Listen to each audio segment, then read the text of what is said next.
Tá nervoso? Tá nervoso? Ah, Fauzi! Você me deixa louco!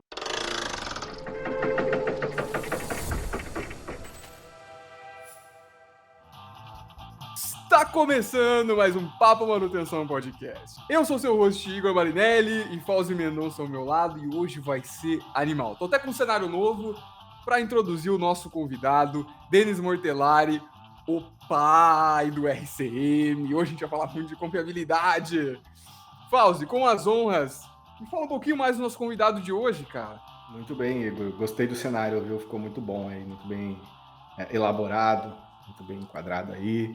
E Hoje eu assim, fui de minimalista, hoje eu tô clean. Notei. Ficou muito bom. Hoje eu tô um pouco ansioso porque é um bate-papo diferente, né? Um bate-papo de muita responsabilidade.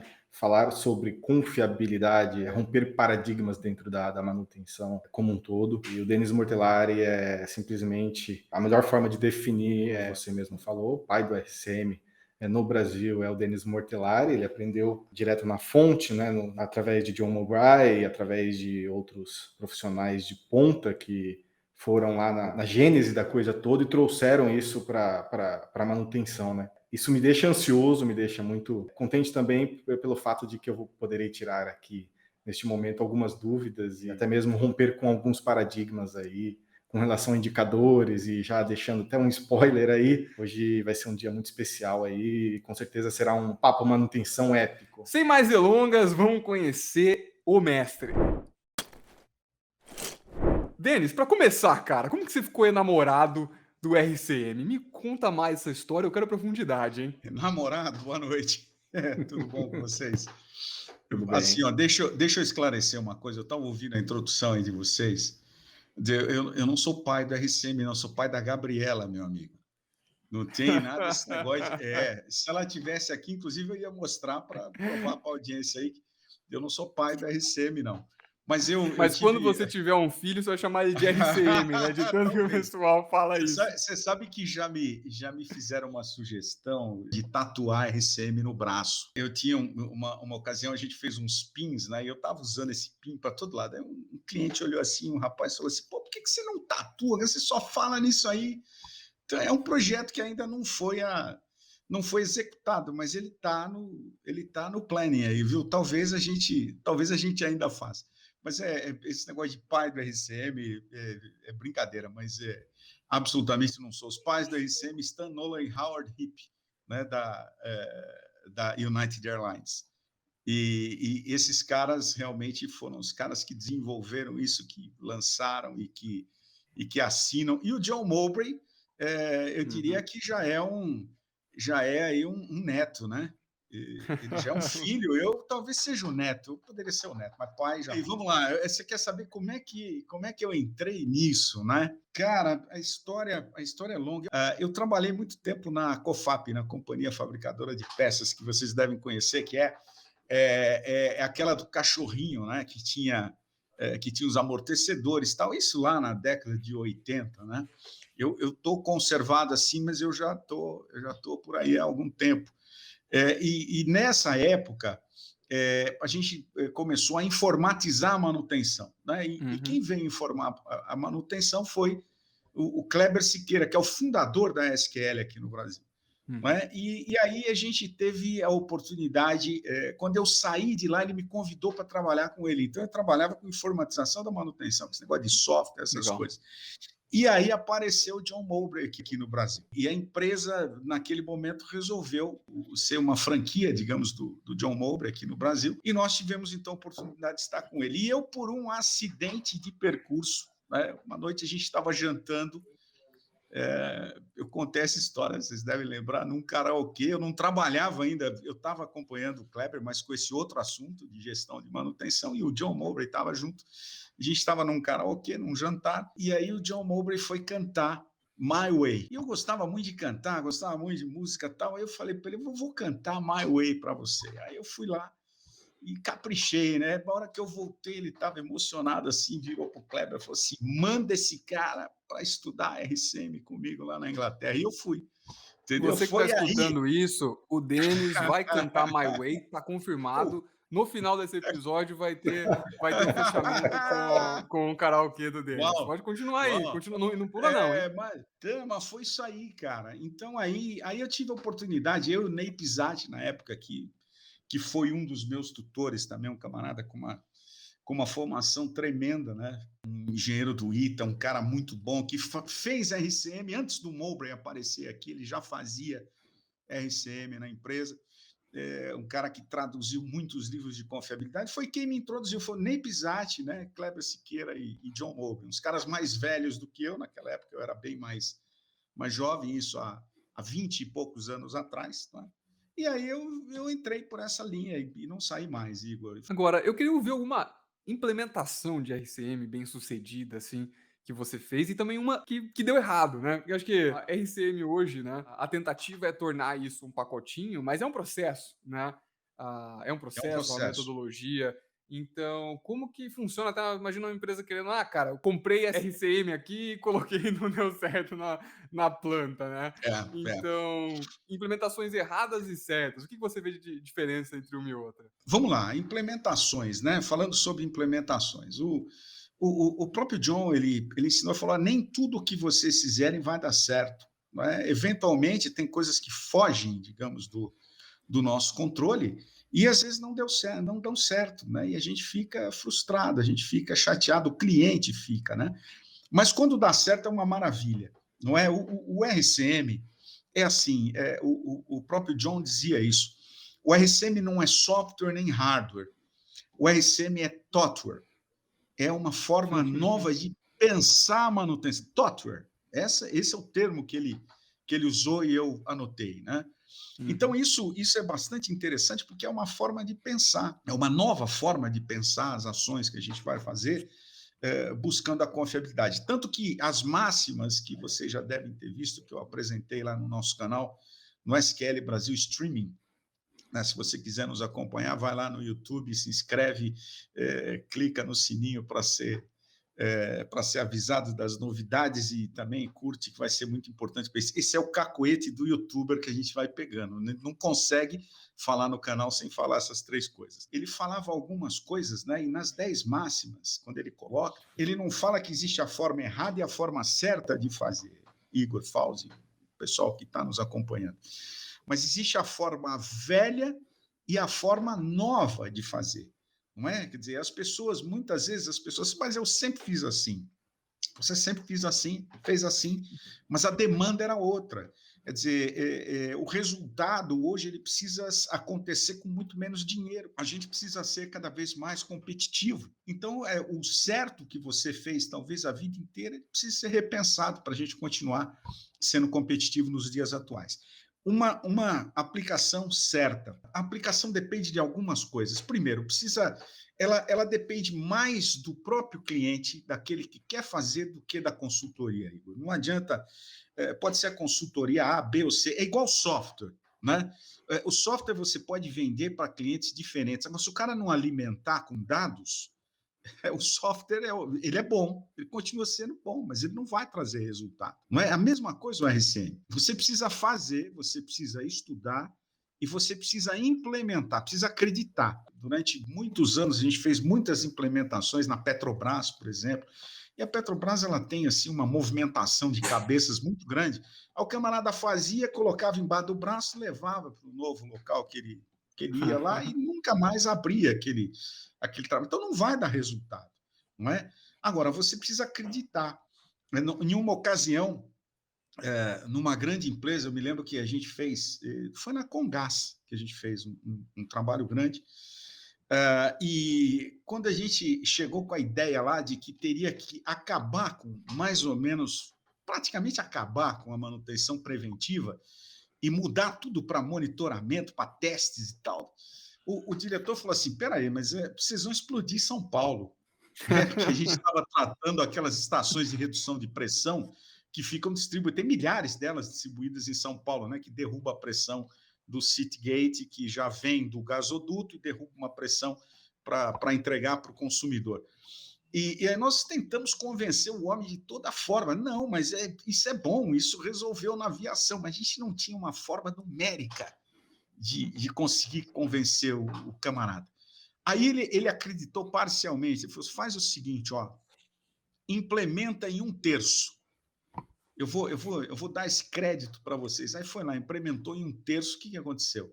As falhas caíram violentamente, não é? Porque passou a não se mexer mais nas válvulas, porque desmontava e montava a válvula rotineiramente. Imagina, a válvula travava, né? Obviamente. Aí mudou isso daí por testes e por inspeções, e mas basicamente por testes e run to failure naquela que era a principal. O custo caiu violentamente. A quantidade de falhas caiu violentamente. Eu vi, vocês estão querendo falar de MTBF. O MTBF das válvulas subiu, ou seja, a confiabilidade melhorou, não é? E o resultado foi assim muito bom. Aí ele falou: olha, vamos fazer em mais 1/3. Tomou a decisão, acreditou, vamos fazer em mais 1/3. Vamos fazer. E foi um sucesso, né? Eu me lembro do trabalho. Nós fizemos da mesma forma, a gente fez na Transpetro, na Petrobras, e foi na época da Graça Foster, apareceu lá na Petrobras um programa de redução de custos. E eles procuraram a gente para reduzir custos, porque eles tinham ouvido que o RCM cortava a manutenção e reduzia custo, né? Então, nós fizemos um trabalho lá e deu super certo. Na mesma linha, né? Essa distribuição de gás, né? E transporte de gás, são válvulas. E a mesma coisa. Quer dizer, você tem válvulas redundantes, então, naquela que é a principal, você vai run to failure. No dia que ela trava, a reserva entra, mas a reserva tem que ser testada para saber que ela vai entrar. E tem 2, 3 redundâncias, né? Então, basta você deixar aquelas em ordem. Então, também deu super certo na Transpetro. Na Transpetro, eles compraram de cara, implementaram e utilizam até hoje. Então, você veja, é só um conceito, né? É o conceito de trocar a invasão, digamos, no equipamento, né? Que é a manutenção invasiva do desmonta, monta, né? E trocar por outra coisa, trocar por testes, trocar por inspeções. E atuar sempre proativamente. Não tem esses casos. Agora, por exemplo, nós no início do nosso trabalho, quando a gente iniciou aqui, você imagina que o que era falar em confiabilidade. Quando você falava assim, confiabilidade, o gerente de manutenção, ele já falava, vai zerar as falhas. Então, maravilha, é isso que a expectativa era essa. Mas não era, e nem nós sabíamos o que a gente estava entregando também, né? A gente achava que era isso, que ia fazer manutenção e as falhas iam cair, desaparecer, mas não, hoje a gente aprendeu que não é isso. E nós tentamos fazer assim, aplicar RCM em equipamentos muito grandes. Vocês sabem o que é uma máquina de papel? Uma máquina de papel é a planta, tá certo? Então, nós vamos fazer a função primária na máquina de papel e estudar tudo que está embaixo, tudo que poderia fazer a máquina de papel falhar. Quer dizer, você passou meses e você não conseguiu sair da primeira função. Então, a gente tentou fazer coisas muito grandes, aí a equipe ela vai para a exaustão, o processo fica cansativo e a coisa acaba parando e você acaba morrendo na praia. Então, a gente aprendeu uma série de coisas ao longo do tempo, né? Não adianta querer... Primeiro, não precisa fazer em tudo. E segundo, quando você for fazer um negócio grande, fatia. E Pareto, começa naqueles mais importantes, de repente você não precisa nem fazer nos menos importantes. É mais ou menos isso, né? Assistindo as coisas que você fala também em outras palestras, eu sempre notei muito que você bate na importância do monitoramento, ou seja, o monitoramento online, a inspeção, o teste, e enquanto que tem uma frente contrária, né? Não, vamos estudar toda a estrutura, não sei o quê, eu quero catalogar as 1.300 falhas que podem ocorrer nesse equipamento e não vou monitorar nada. Então, assim, eu queria entender o porquê do monitoramento e por que o RCM é baseado em monitoramento. Monitoramento preditivo, né? Tem alguns colegas aí que são donos de empresas que fazem monitoramento, inclusive você agora, né? E eu sempre falei para esses caras, vocês tinham que me dar comissão, porque eu só falo, faz 20 anos que eu estou falando aqui no Brasil, para de trocar peça e monitora, né? Então, por quê? Porque eu acredito, Igor e Fauzi, que é a melhor prática. Veja, conceitualmente, vamos entender aqui, as pessoas explicam a preditiva, a curva PF, não sei o quê, mas conceitualmente é assim. O monitoramento ele é proativo à falha. Essa é a ideia. E o monitoramento, algumas coisas que a gente precisa refletir. Ele não resolve a falha, ele não impede a falha, mas ele vai impedir o maior problema da falha, que é a sua consequência. Então, a quebra, quando ela acontece, quando eu tenho uma fratura num componente e o teu equipamento para, quer dizer, aquele é o pior momento que você tem, né? Quer dizer, depois, Uhum. provavelmente você não vai ter o spare, a peça de reposição, você vai perder tempo, você vai perder produção, uma série de coisas. Então, quando você fica sabendo disso antes, ou seja, quando você tem um aviso de que existe uma falha em andamento, esses avisos são as falhas potenciais, que tem gente que chama de defeito, tem um monte de termos aí, mas o importante é entender isso. A maioria das falhas dão avisos. E esses avisos, eles são monitoráveis, que a gente sabe aí, temperatura, pressão, pode ser até com os 5 sentidos, pode ser com SDCDs, né, como vocês fazem aí continuamente, pode ser periodicamente, mas o fato é você acompanhar a tendência. Quando a gente mede a febre, se ela estiver aumentando, né? Hoje nós estamos nessa época de Covid, se ela estiver aumentando, meu amigo, vai para o hospital. Não é? É um indício de que você está piorando, você está chegando perto do F, né? E o ponto F é a falha funcional, a perda da função propriamente dita. Então, o monitoramento, para mim, é exatamente isso. Ele evita, ele minimiza o maior problema, que é a consequência, que é o efeito da falha propriamente dito.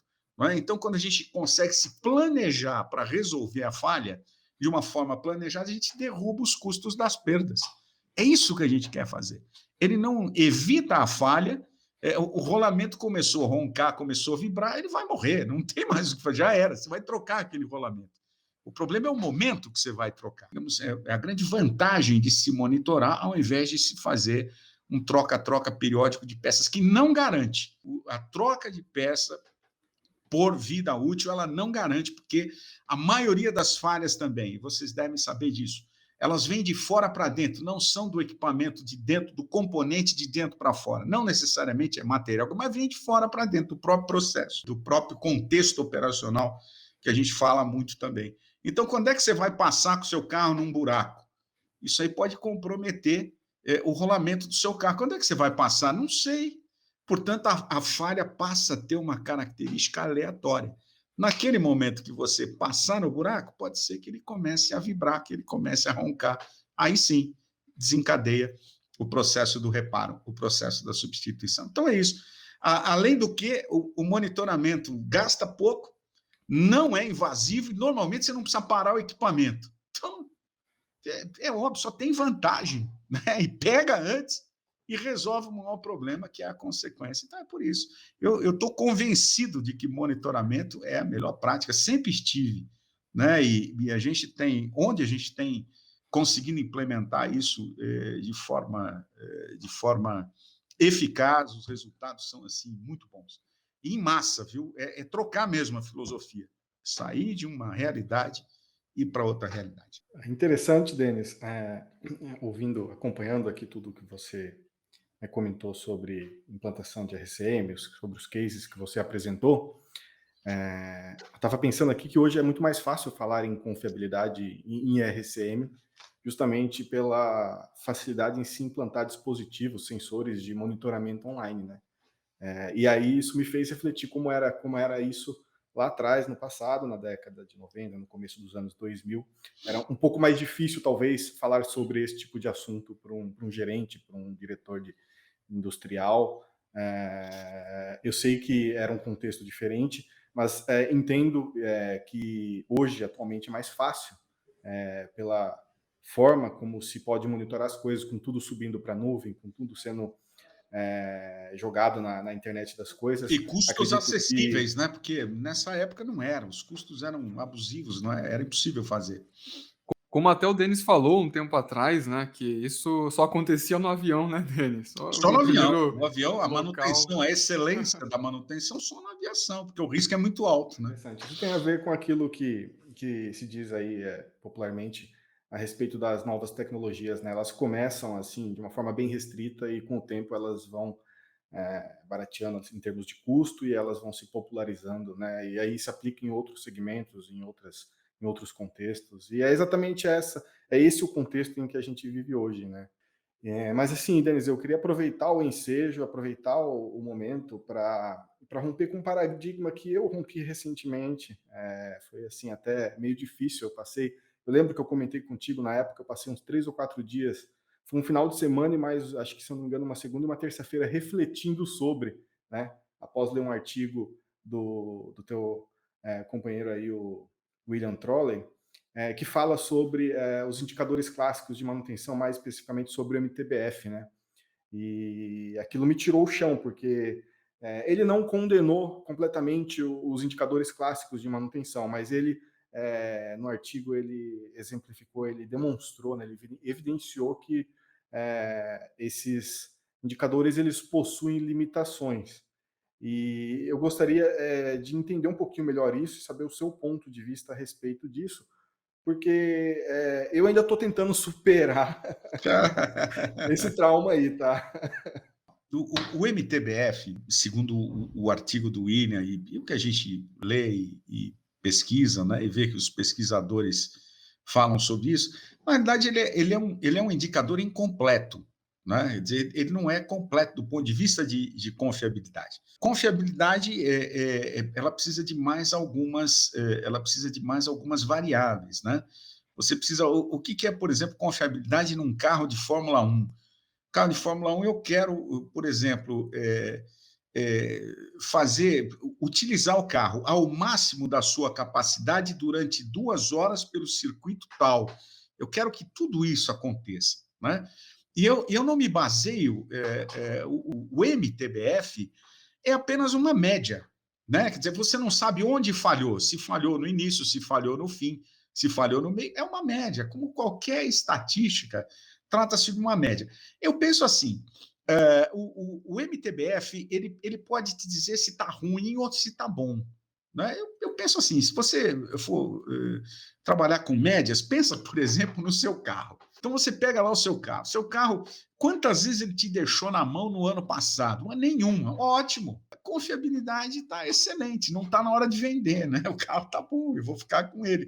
Agora, pô, esse carro me deixou na mão umas 4 vezes o ano passado. Pô, então você pegar o ano passado, 12 meses, você dividir de 3 em 3 meses, em média, seu carro te deixou na mão. Então ele está muito pior do que o outro que não deixou nenhuma vez. Então é só isso. Quer dizer, tem gente que usa o MTBF, por exemplo, para estimar a troca do componente. Isso é uma aberração, é um absurdo. Quer dizer, então se o MTBF é 3 anos, de 3 em 3 anos eu vou trocar as peças, porque eu não sei nem quando falhou.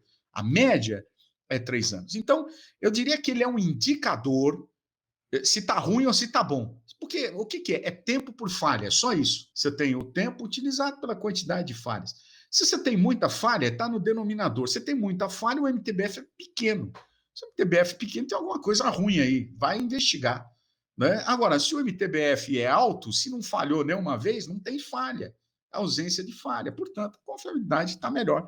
É só isso que o MTBF diz, não mais do que isso. Não use ele como frequência de manutenção, esse tipo de coisa, que não vale a pena. É só uma média. É muito bom, Denis. Eu entendi a sua explicação, entendi todo o conceito, né, essa revisão conceitual que é necessária em cima dos indicadores clássicos de manutenção, mas eu gostaria de aproveitar a oportunidade para tentar entender e também para trazer isso para o público da revista Manutenção, o que tem no mercado, né, qual é a alternativa com relação aos indicadores clássicos de gestão de manutenção.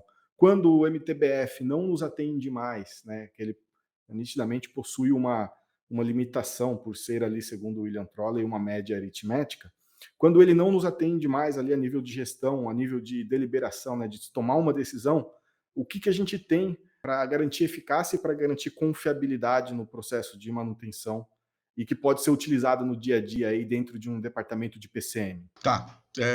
Assim, Fauzi, você pode calcular a confiabilidade. Aliás, uma diferença que os estatísticos têm, o pessoal que gosta de estatística, de MTBF, de cálculos, tem com RCM genuíno, esse que a gente pratica, é exatamente essa. A gente não faz cálculo, praticamente não faz. A metodologia é outra coisa, responder 7 questões e chegar naquilo que você deveria fazer. Você pode calcular a confiabilidade, o E elevado a menos T sobre o MTBF, lambda T, você consegue fazer esses cálculos desde que você tenha dados, né? Os dados precisam ser bons e normalmente a gente não tem dados bons. Agora, o que é o RCM? Existem duas confiabilidades. Eu diria que o RCM é a confiabilidade proativa, é aquela que você faz antes da falha ocorrer, que tem tudo a ver com monitoramento aí, né? Eu estou vendo ali o Igor balançando a cabeça, é isso mesmo.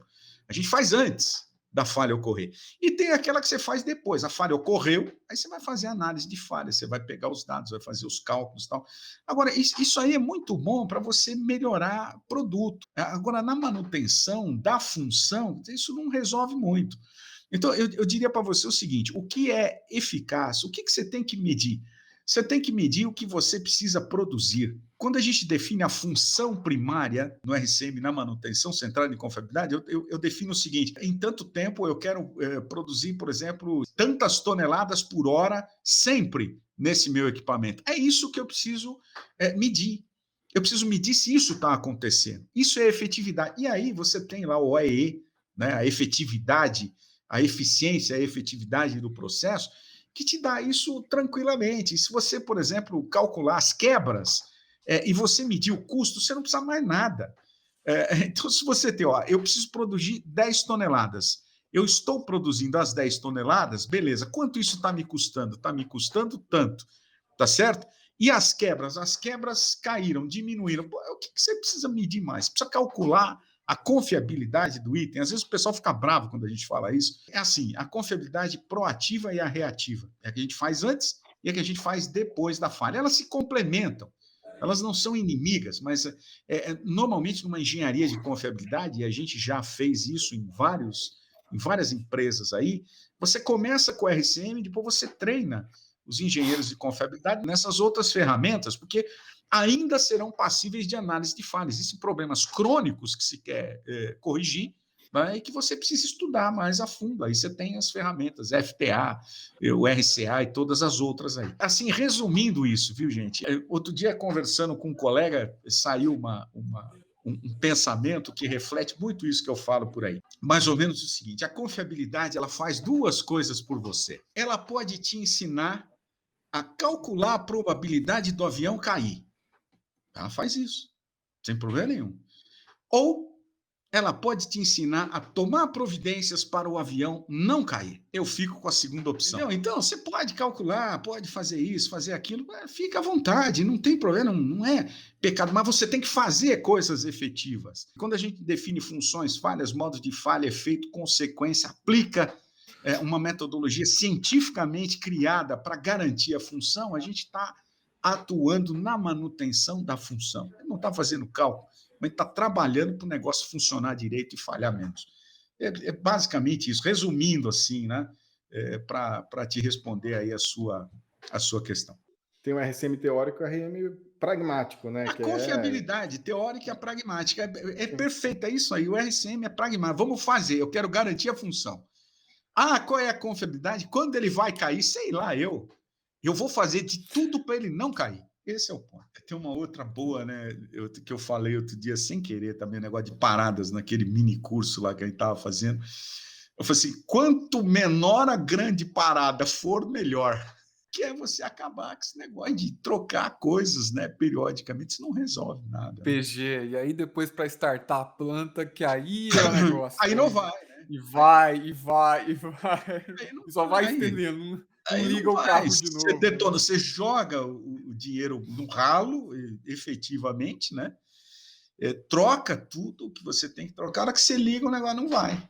E agora? Agora você tem lá a curvinha, tem que estabilizar de novo, tem que gastar tempo e dinheiro. Mas um dia as pessoas vão entender. Eu vou continuar falando.